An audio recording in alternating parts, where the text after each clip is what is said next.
para todo mundo. Hoje então a gente vai conversar um pouquinho sobre este livro incrível, Dom Casmurro. Hoje a gente vai conversar um pouquinho então sobre Dom Casmurro, do Machado de Assis. E, deixa eu mostrar a capa. Esse aqui é a capa do segundo volume do box que eu tenho, que é todos os romances e contos consagrados de Machado de Assis.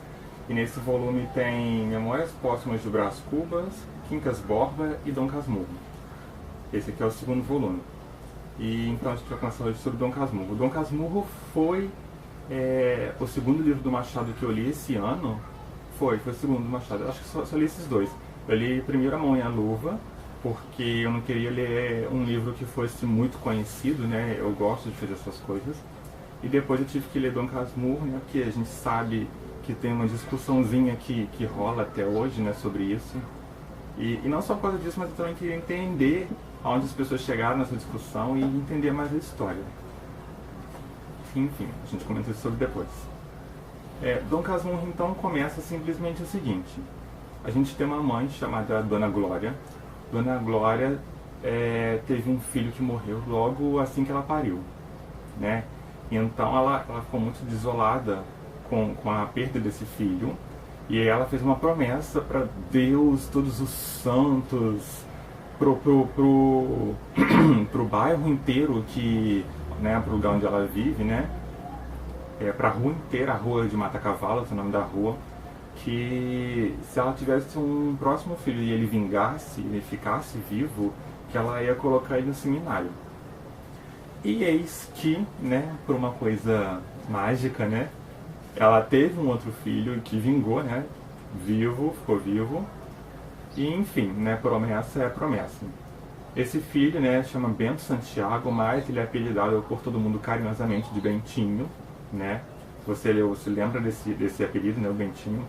Bentinho é um menino comum, como qualquer outro, né? Então, ele tem uma melhor amiga chamada Capitu. A Capitu é uma menina muito bonita, que mora ali perto de onde ele mora, né? E eles brincaram a infância inteira, até que chega um certo dia, o Bentinho vai lá onde a Capitu tá, ela tá rabiscando no muro, e ela escreve Bentinho e Capitu, e coloca um coração.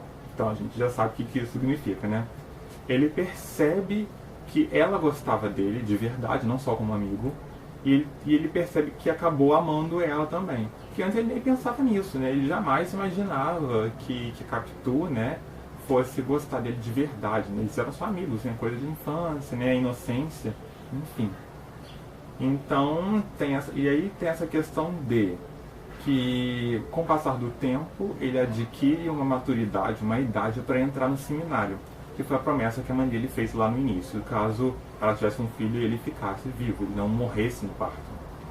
Só que aí agora ele não quer ir mais pro seminário porque tem a Capitu, e ele quer ficar com a Capitu, né?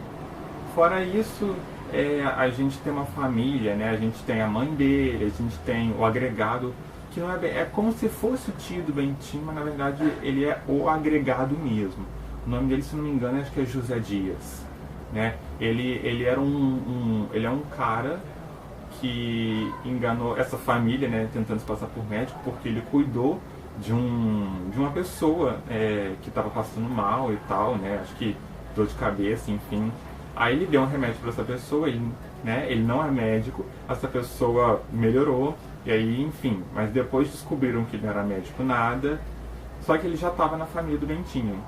E a família gostava dele, então assim, em vez de mandar ele embora, né, tipo um cara se fez passar por médico, que é muito perigoso, na verdade essa família continuou acolhendo ele. Então ele ficou como o agregado mesmo da família, ele não é parente nem nada. Ele tenta ajudar o Bentinho num plano de Capitu, né, a Capitu fala pro Bentinho que, pra falar com o José Dias, pro José Dias cochichar no ouvido da mãe dele, né, tipo, pra tentar desvirtuar ele do seminário, né, mas acontece que, né, a mãe dele tá ali, certa de que aquilo vai acontecer, enfim, e aí no fim das contas ele acaba indo pro seminário. Isso não é spoiler, né, mas realmente ele acaba indo pro seminário. E lá, né, no seminário, contra a vontade dele, o Bentinho pelo menos faz um melhor amigo, o Escobar, né. O Escobar também está lá no seminário por pura obrigação. Na verdade, ele quer muito trabalhar com o comércio, né? Coisa que o Bentinho não entende. Mas o Bentinho também está lá por obrigação. Ele falou que, na verdade, ele queria às vezes trabalhar com direito, né? Ser advogado e tal. Uma coisa muito comum na época do Machado de Assis, né? Então, eles são amigos que estão no seminário por obrigação, né? Pela família, enfim, tal. Então, é uma coisa bem comum. Eles constroem uma amizade muito bonita, muito rara, né? Porque a gente não vê muita amizade muito rara, né? E forte entre homens, né? Sempre tem uma coisa mais, digamos, mais máscula, mas é uma coisa muito bonita de se ver. Eu gostei muito dessa amizade deles. E aí, com o tempo, eles confessam também segredos entre um e outro, né? Já que eles já são amigos há muito tempo, né? Com o tempo e espaço ali no seminário, vão criando um laço muito forte. Então, o Bentinho fica no seminário, né? E com o tempo também, o José Dias vai visitando ele, vai trazendo novidades, mas o que ele quer saber mesmo é quer saber de Capitu. José Dias traz umas novidades de Capitu que, né? Parece que é mais um diabinho no ombro do que um anjo, né? Então, mas assim, com o tempo que ele vai passando ali, vai ficando no seminário, vai aprendendo as coisas né, forçado, mas todo final de semana também ele acaba visitando a família dele, né? Então o José Dias vem, leva o Bentinho para casa, ele visita a família, vê todo mundo e com certeza o Bentinho consegue ver a Capitu. E com o tempo eles também conseguem formar mais essa união, né? Criar mais esse laço, porque na verdade eles pretendem casar. Enfim, coisas vai, coisas vêm, né? Não posso dar spoiler, não vou dar spoiler. Mas, enfim, acontece, né, que Bentinho consegue casar com Capitu depois de muito tempo. Acontecem umas outras coisas aí também no meio do caminho que eu também não posso dizer, né? Porque vocês têm que ler esse livro. Enfim, a gente então vai direto para a discussão que tem até hoje, que é Capitu traiu ou não traiu Bentinho, né? E por que que traiu? Onde que está esse ponto, né?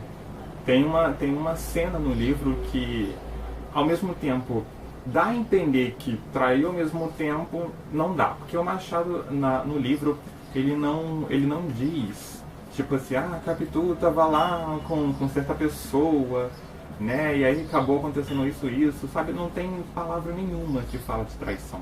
Então não tem como a gente falar assim, traiu ou não traiu. Então tem um grupo de pessoas, né, que fala que traiu, enfim, tem lá os seus argumentos, e claro, quem leu sabe os argumentos. E tem um grupo de pessoas que eu faço parte, que aceita que Capitu não traiu Bentinho, que é tudo loucura da cabeça dele, porque ele era ciumento e um pouco louco nesse sentido também, né? Então, quando a pessoa é ciumenta, ela acaba inventando paranoias na cabeça dela. Então eu sou do time que Capitu não traiu Bentinho. Mas isso é uma coisa muito pessoal de cada um que leu a história. Tem gente que relê o livro até hoje para comentar sobre isso. Mas a história é muito mais do que Capitu traiu ou não traiu Bentinho, né? A gente tem um romance todo aqui, a gente tem a questão do Bentinho ir para o seminário contra a força dele, né? Contra a vontade dele, na verdade, contra a vontade dele. E a gente também tem essa família, né? Cada personagem tem uma característica, tem um jeito de ser, né? A gente também tem a vida dele depois de casado, enfim, não vou contar sobre isso. A gente tem amigo dele, o Escobar, também, que muita gente fala sobre o Escobar, né? Muita gente acha que, por exemplo, que o Bentinho gostava do Escobar, gostava tipo, de verdade mesmo, sabe? Mais que amigo. É uma coisa que, na verdade, eu não achei ponto nenhum nesse livro também que mostrasse a afeição de amor, né, do Bentinho com o Escobar, mas isso aí também já é de cada um e a gente não vai falar sobre isso. Então é isso, na verdade, Dom Casmurro, assim como diz aqui nesse segundo volume, né, ele representa, assim como nessas outras duas histórias que eu disse aqui, um romance realista no Brasil. O A Mão e a Luva, quando eu li, era um romance mais romance romântico mesmo, né, desses que a gente às vezes vê na sessão da tarde, enfim, tipo comédia romântica. Mas esse aqui, esse segundo volume, ele tem essas três histórias que são romances mais realistas. Inclusive, tem muita diferença quando eu termino de ler Dom Casmurro.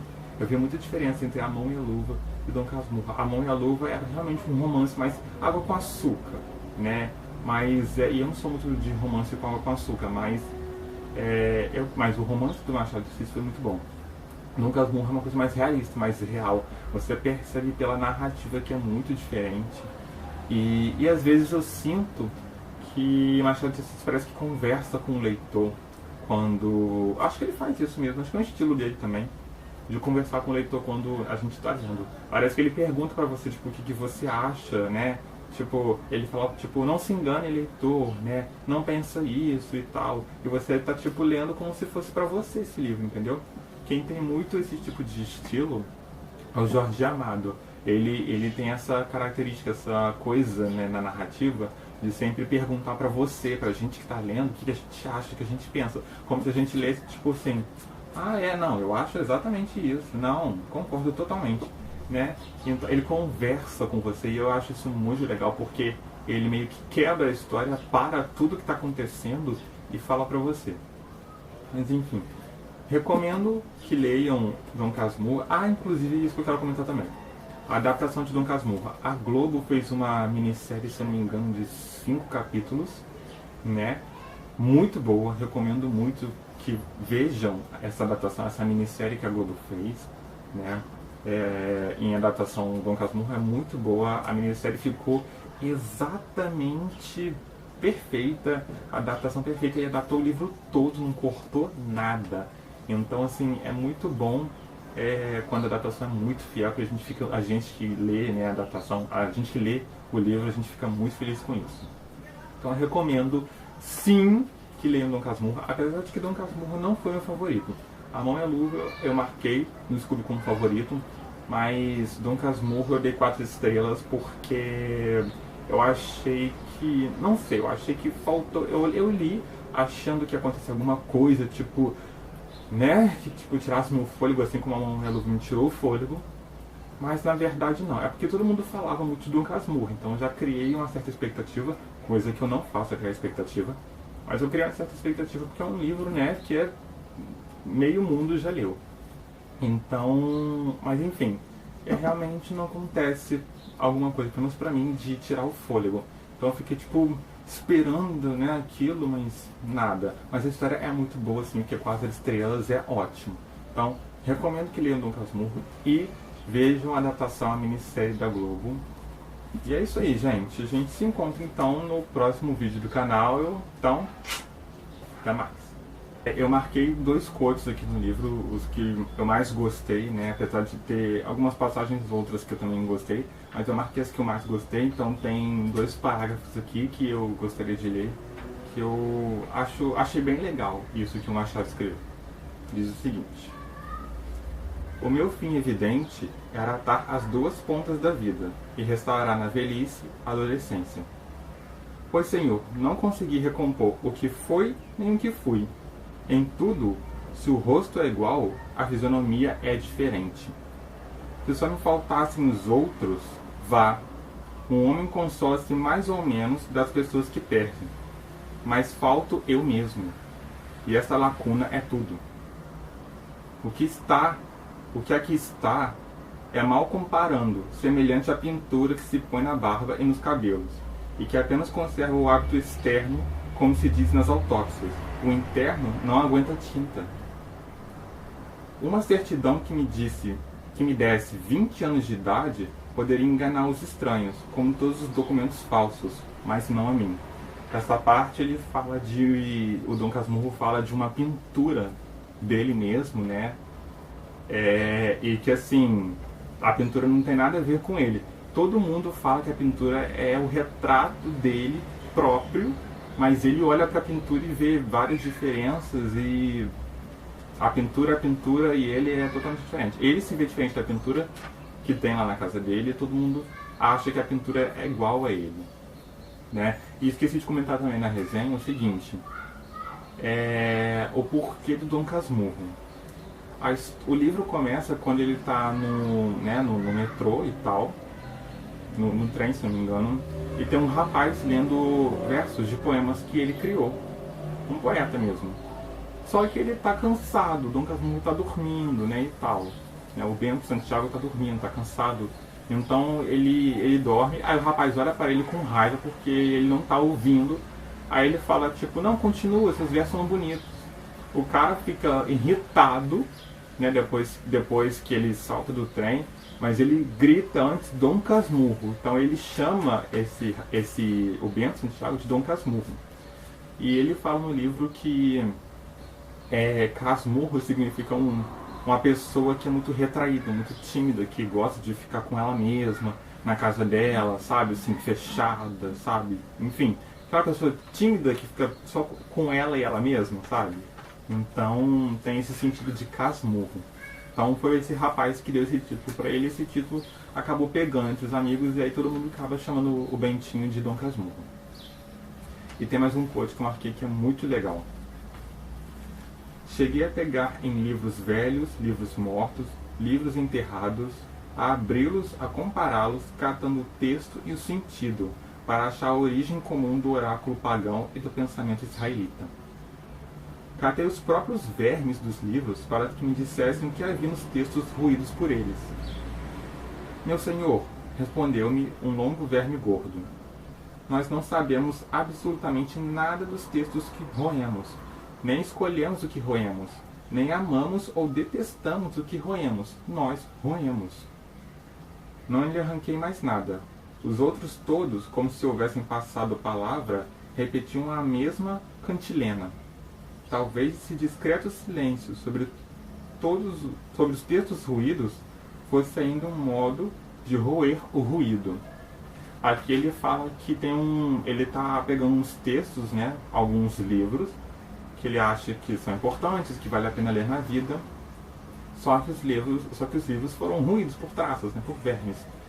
Então ele pensa que de perguntar para o verme se o que eles comeram se é alguma coisa importante de algum livro que ele não leu. E aí o verme fala, tipo, né, o que é óbvio, verme não lê, né, gente, é um bicho, né, então o verme fala que, tipo, eles não escolhem o que eles roem, o que eles comem, eles só roem porque é folha, né. Então, é tipo traça, a traça não gosta de roer folha, então é a mesma coisa, você não vai perguntar para uma traça o que ela roeu, né. Então, eu achei isso muito legal, muito interessante, eu ri nessa parte, né, então eu gostei muito. Então é isso, esses foram os quotes que eu esqueci de mencionar, e a gente se vê então na próxima resenha do canal. Até lá!